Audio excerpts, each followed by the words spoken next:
नमस्कार। हेलो।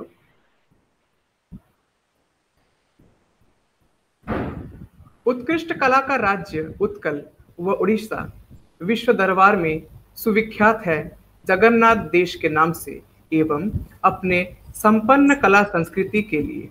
इस राज्य के मयूरभंज जिले से उत्पन्न मयूरभंज छाऊ आज विश्व में अपना स्वतंत्र परिचय बना चुका है। गुड आफ्टरनून, नमस्कार। I, Srishant Ghosh, welcome all the delegates, revered guests, and volunteers who have joined us for the Mayurbhanj Chhau session today as a part of Speak Make Anubhav. Amongst us, we have Guru Shri Pradeep Kumar Mishra, Mr. Vijay Kumar Sahu, advisor to Adarsh Vidyalaya Sangathan of Government Odisha, and Professor T. Papi Reddy, Chairman, Telangana State Council of Higher Education. We extend our heartfelt gratitude for all of them to be joining us today. Swagatam, Swagatam. May I take the privilege of lighting the holy lamp and mark the start of this session.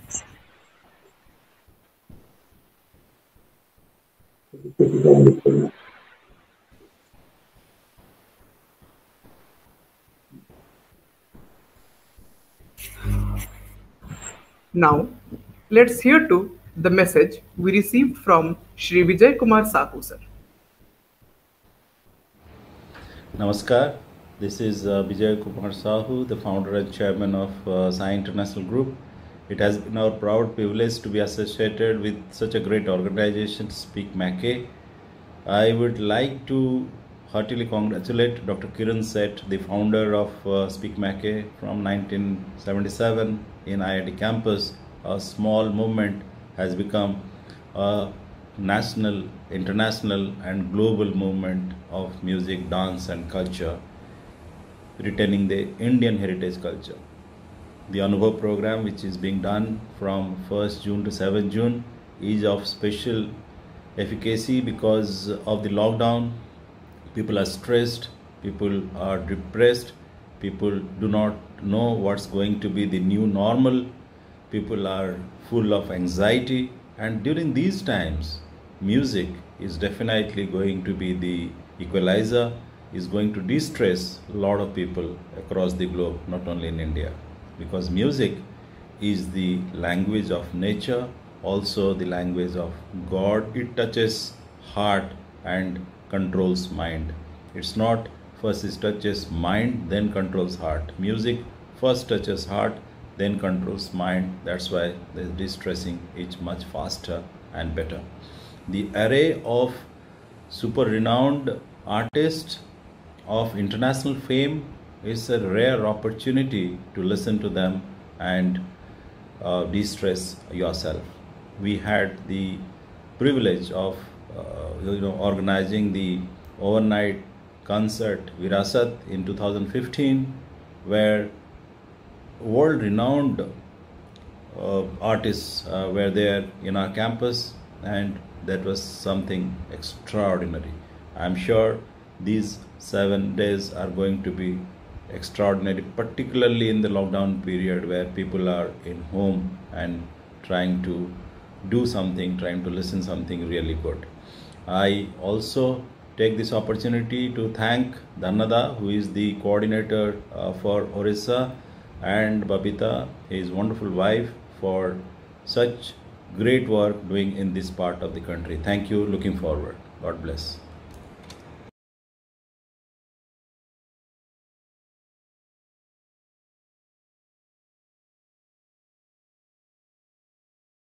For your valuable words. Now, we'll be having a short message we received from Professor T. Papi Reddy. Sir, please. As the chairman of the State Council of Higher Education Telangana, Professor Papi Reddy, I congratulate the Speak Make for having a very useful and very informative program from June 1st to June 7th for the students across the globe. Start from yoga in the morning to the various cultural activities like the folk arts, dance, creativity, art, and other related activities to encourage the students for their own creative activity and involve the students in the context of the COVID-19 is a very wonderful program. Always the Speak Make is in forefront for all these activities for the students on volunteer basis. I hope all the students should avail this program to enhance their capabilities, enhance their creativity in their own fields. For that, I really compliment and congratulate the Speak Make for this program, and hope in future also such kind of programs should organize for the students for their benefit. Thank you.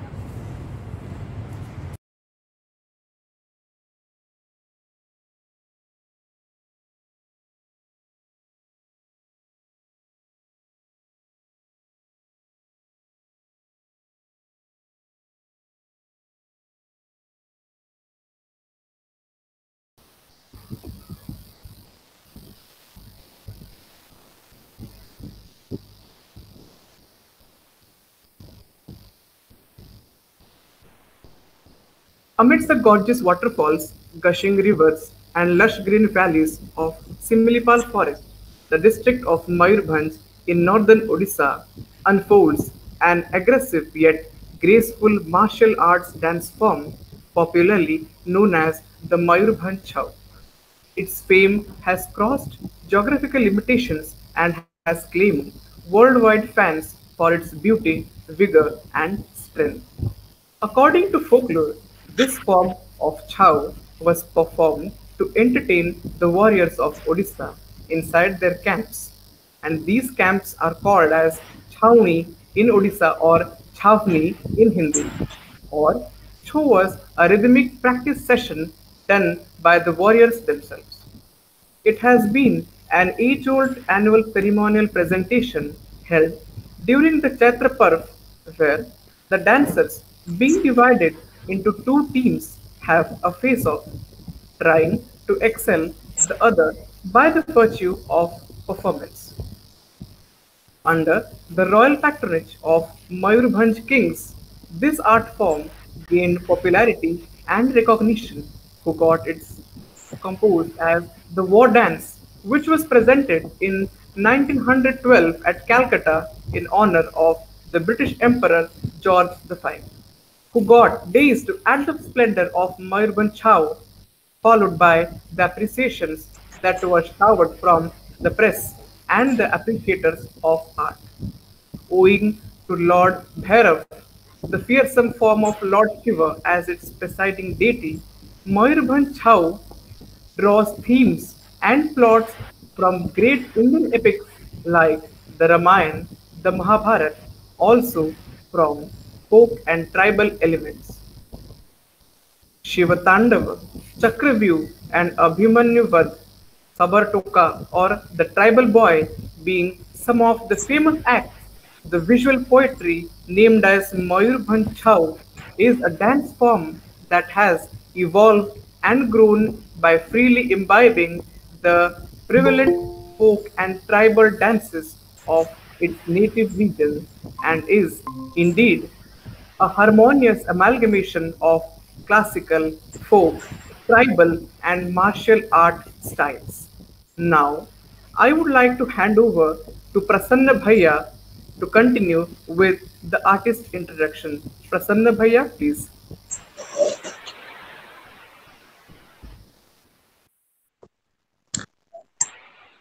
Pradeep Kumar Mishra ji started his journey into art from theatre stream. He was primarily a theatre artist. Then gradually he started gaining interest in tribal art form. And he, along with Mr. Dhirendranath Patnaik, started a center called Mayur Art Center. Mr. Dhirendranath Patnaik is kind of his guru. From then, he continued his journey, and it's been 25 years since then. Mr. Pradeep Kumar Mishra also has served with Odisha Sangeet Natak Academy in the capacity of secretary. Yes, Shrikant.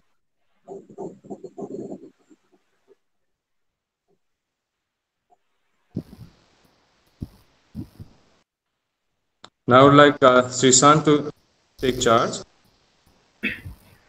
Okay. Before we move on to the performance, sir, I have a question from you. As we know about the three famous forms of Chhau, so can you please elaborate about the uniqueness and differences of Mayurbhanj Chhau over Purulia and Saraikala forms? Sir, welcome. Namaskar. The word Chhau has derived from Odia word Chhauni. Chhauni means military camp, where rehearsal and practice of war was taking place.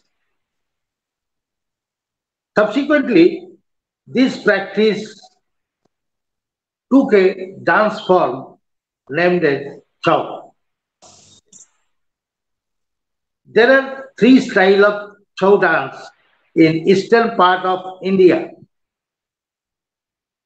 One is from Jharkhand, Odisha, and West Bengal. From Jharkhand, that Chhau name is Saraikala Chhau. From Odisha Chhau named as Mayurbhanj Chhau. And from West Bengal, it is named as Purulia Chhau.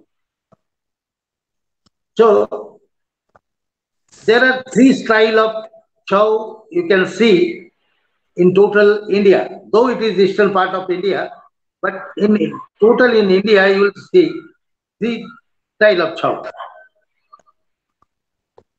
But Purulia and Saraikala, they are using mask, I mean mukhota. But Mayurbhanj style is not using mask. That's why without mask, Mayurbhanj Chhau has a wide range of movements with acrobatic stunts. Second difference is costume. Though they are using Purulia and Saraikala, they are using mask and they covered with costumes. But Mayurbhanj style is not using mask. They wear only a dhoti, like dhoti, we are wearing dhoti, and entire body is bare body, and some ornaments using, because we have a lot of physical movements. So if we use the costume, we cannot show our expression, our feelings, our muscular vitality and grace. All these you can't see if Mayurbhanj style use the mask and costume. We are not using.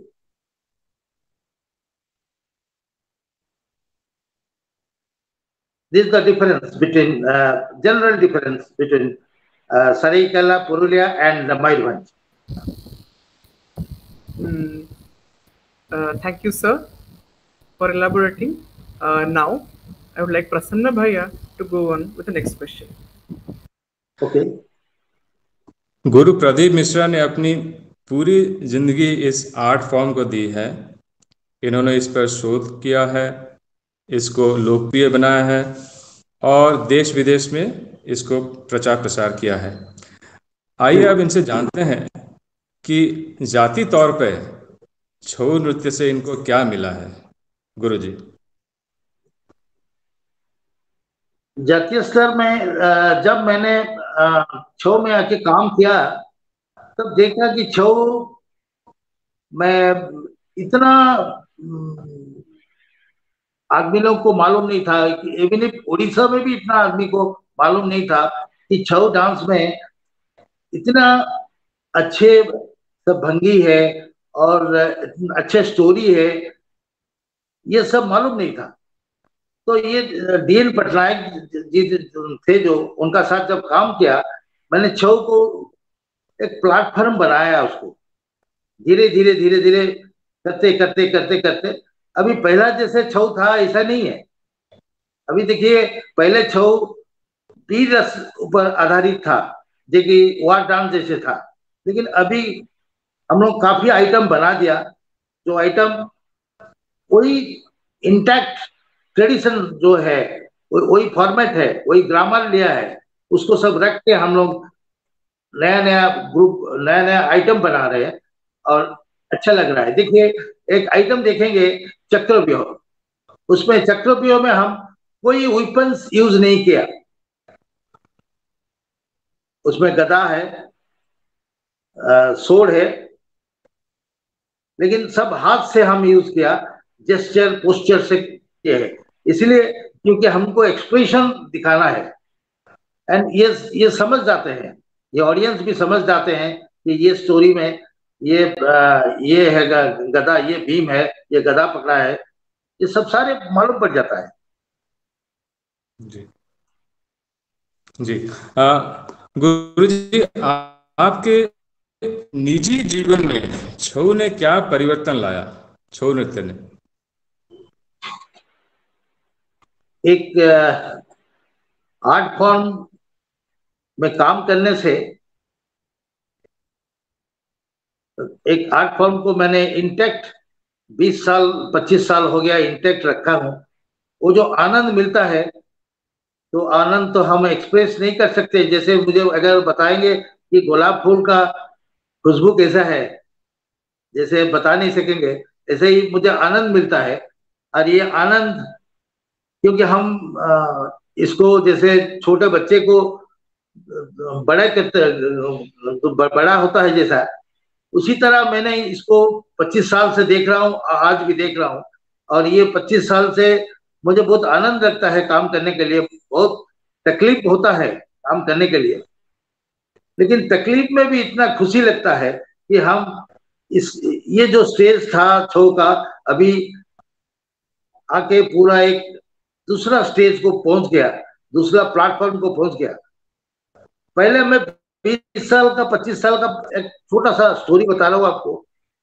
कोई भी festival होता था तो छऊ last को 10 minute 15 minute chance मिलता था, लेकिन अभी 25 साल का बाद मैं खुद छऊ का एक स्टेज ले रहा हूं, 1-1.5 घंटा का, 1.5 घंटा का मैं प्रोग्राम कर रहा हूं। तो ये जो आनंद मिलता है मुझे कि मैं अगर इसमें काम किया था और ये फ्रूटफुल हुआ, उसमें आनंद ही मिलता है। इसके रिलेटेड गुरुजी एक प्रश्न मैं पूछना चाहूंगा। छऊ ऐसा लगता है कि शुरुआत इसने ट्राइबल आर्ट फॉर्म से की है और धीरे धीरे मानो ये क्लासिकल डांस के दरवाजे पर दस्तक दे रहा है। क्या ये आपकी जानी समझी एक प्लान के मुताबिक हो रहा है कि आपने सोचा था कि ऐसे ही होना चाहिए? ये पहले से ही कुछ कुछ क्लासिकल, ट्रेडिशनल, फोक और ट्राइबल से तो पहले ही फोक और ट्राइबल भी था ही, उसका बाद आ गया क्लासिकल से कुछ ले लिया। तो क्लासिकल का जो जेस्चर पोस्चर होता है वो भी हमारा इधर आके घुस गया। पहले था तो थोड़ा थोड़ा उसको थोड़ा रिफाइंड कर दिया उसको।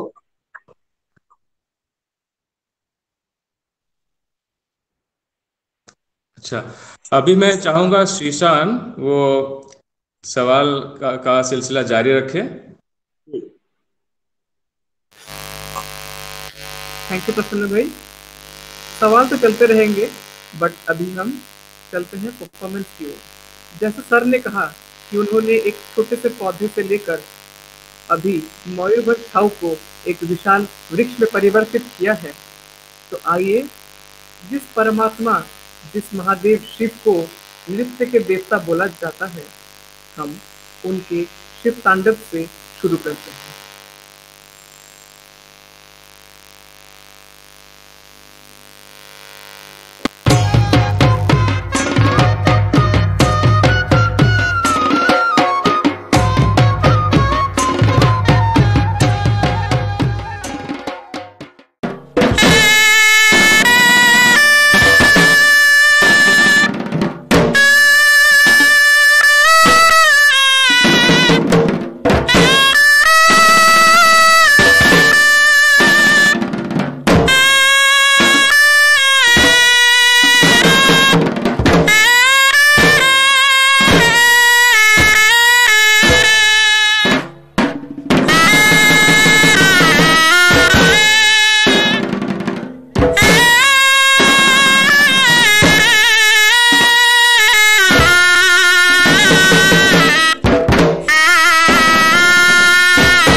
अलग अलग डांस फॉर्म में उनकी ग्रामर अलग अलग होती है, थोड़ी थोड़ी बहुत, जैसे कि hand gestures, facial expressions, body language, तरह तरह के। तो उस तरह से छऊ नृत्य में ये किस तरह से किया जाता है?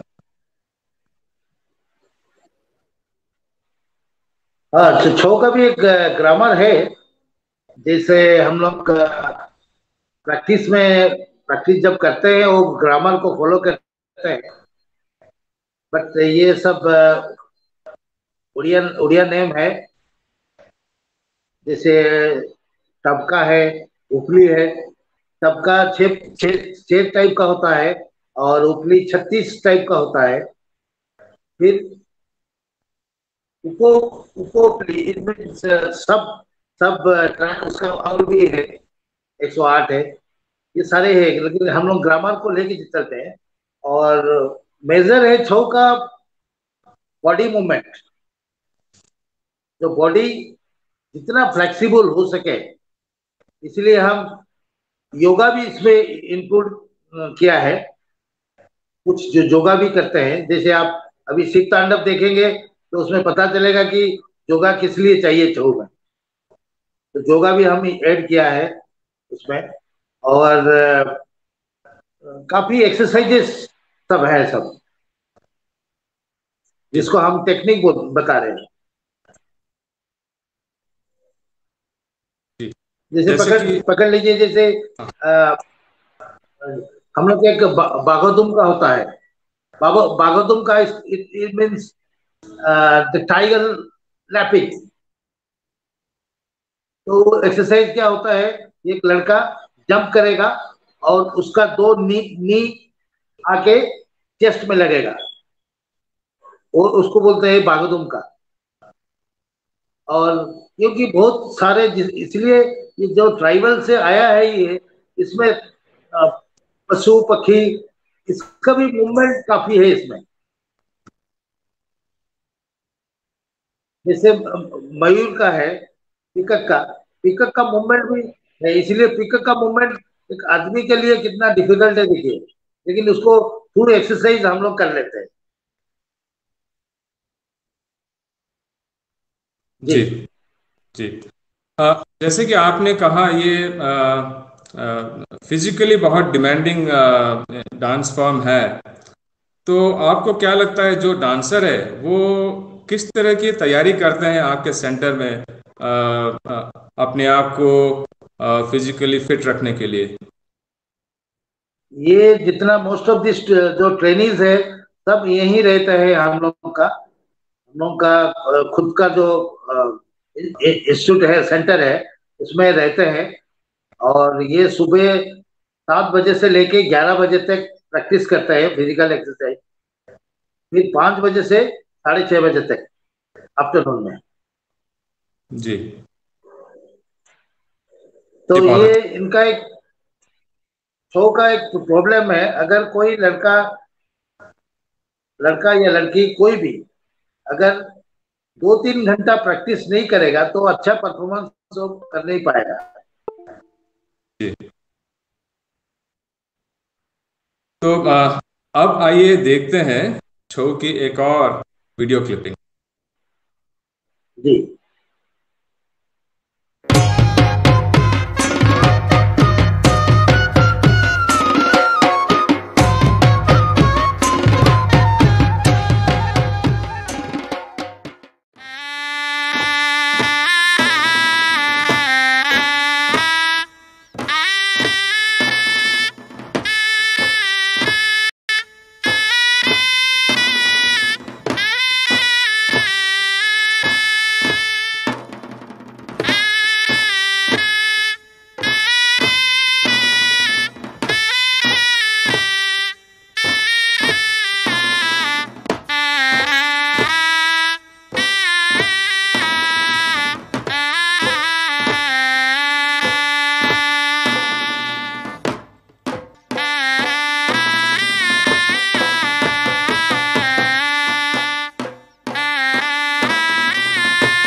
जैसे हम सब अभी लॉकडाउन के दौरान महाभारत में देखे हैं, ठीक वैसे ही अभी हम छऊ में चक्रव्यूह प्रस्तुत करते हैं।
छऊ नृत्य के प्रेजेंटेशन में ऐसे कुछ स्टेजेस हैं क्या?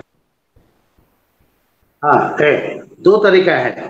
मतलब म्यूजिक में है, म्यूजिक जब जब छऊ नृत्य शुरू होता है तब हम एक म्यूजिक बजाते हैं, उसको बोलते हैं रंगोवाद्य।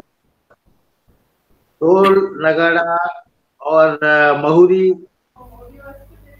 मिलके बजाते हैं 1-1.5 मिनट का।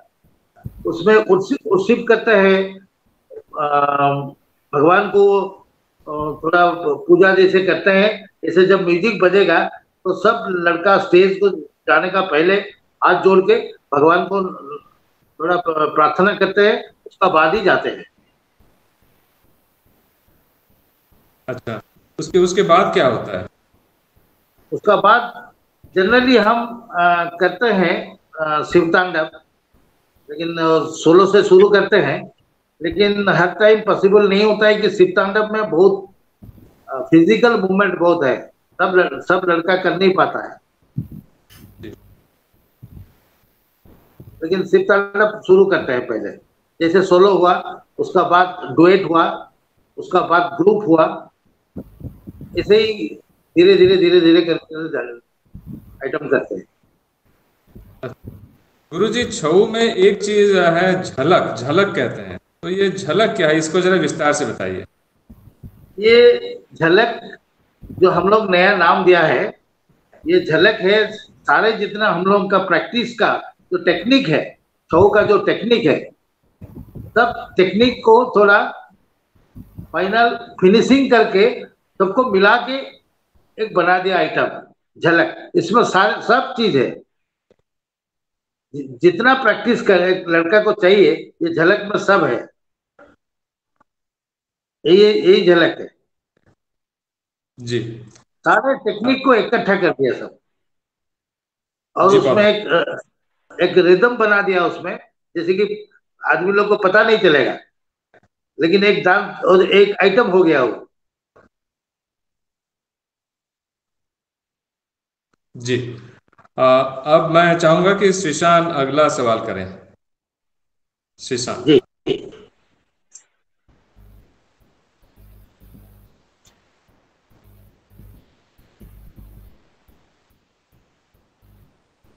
श्रीशान, क्या आप तैयार हैं सवाल के साथ?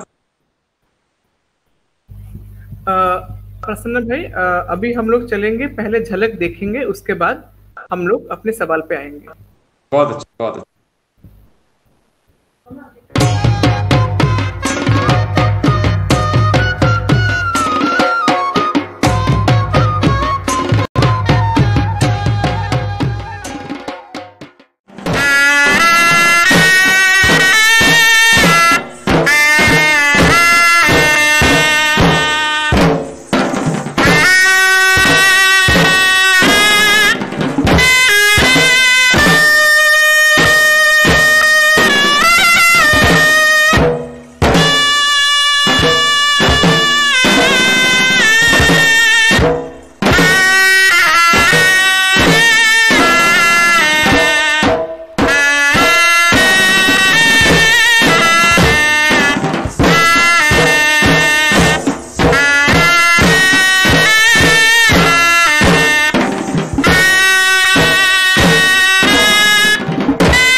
As we know, the first freedom movement was the Sepoy Mutiny in 1857, but the first movement was indeed the Paiko movement, the Paiko rebellion, which was held in Odisha. Paiko means the warriors or the military men under the kings who fought against the British. Now we present a piece of Paiko Chhau fusion.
পুরবাসী জাগ্রত পুরবাসী পৃথিবীদারি পারপাটি মোড়া উঠন্ত চঞ্চল তোর ধারা শত সরদার শির তোর উন্নত দর উঠ কঙ্কর শির শৃঙ্খলা জাগ দুর্বল আজি উদ্ভট গৌরব গৌরব গৌরব রাজি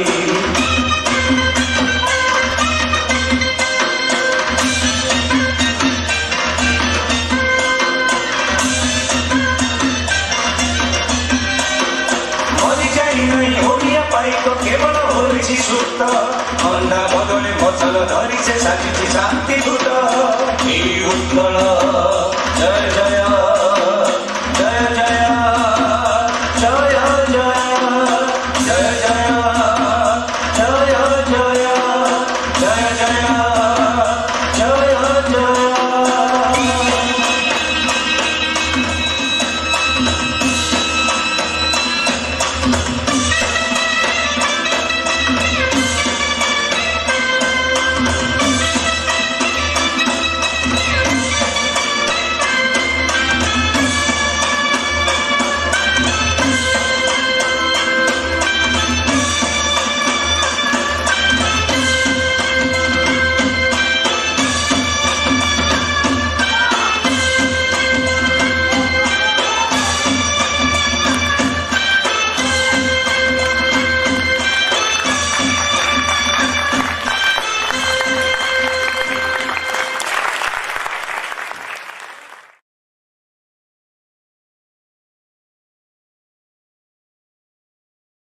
ने कहा कि एक क्लासिकल डांस फॉर्म की तरह छऊ नृत्य में भी ड्यूरिंग प्रेजेंटेशन अलग अलग फेजेस होते हैं। तो आइए अब देखें छऊ नृत्य का एक संपूर्ण पेश।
come to the end of this session. One last question before we depart. Sir, as we know, the youth is now into lots of physical fitness activities and is crazy for getting a good figure. They go to gyms and Zumba classes and whatnot. So what message would you like to give to youth via the Mayurbhanj Chhau for the fitness as well as learning and taking ahead its legacy? Sir, please. Mayurbhanj Chhau, if they will do the practice of Mayurbhanj techniques, technique of the Mayurbhanj Chhau, they will get better than gym. I don't know why they are spending a lot of money in gym. If they will do the practice of Chhau, Mayurbhanj style Chhau, they'll get the energy. They will learn a item called Chhau. A lot of things. They guideline their life.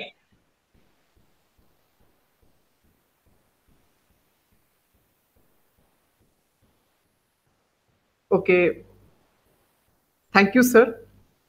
जैसे बोलते हैं एक तीर दो निशाने, ठीक वैसे ही अगर हम लोग जिम व जुम्बा क्लास के जगह पर हम लोग छऊ नृत्य का अभ्यास करते हैं तो we will become fit as well as we will be promoting and taking away our culture for the future generations. With this, we come to the end of this session of Mayurbhanj Chhau.